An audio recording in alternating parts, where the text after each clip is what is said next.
If you see the warning, pull over safely, vehicle shutting down your Tesla, you better find a spot to safely park your car immediately. In some cases, you may keep driving in the limp mode for some time, but in the majority of cases, the vehicle will just shut down after less than a minute of driving. And you certainly don't want to just get stuck in the middle of the road.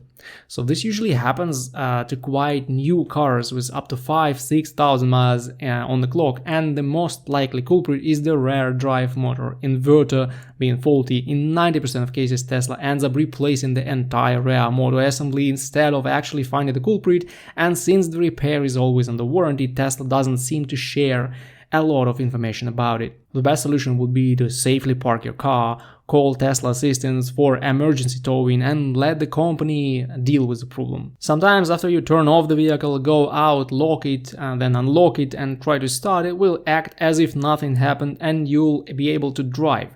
But it's not recommended, since Tesla technicians will not be able to see the warning and will most likely tell you that everything is fine. It's a good idea to not turn off or reboot the car and call Tesla. Also, take pictures of the warning and the car's behavior once the vehicle is parked.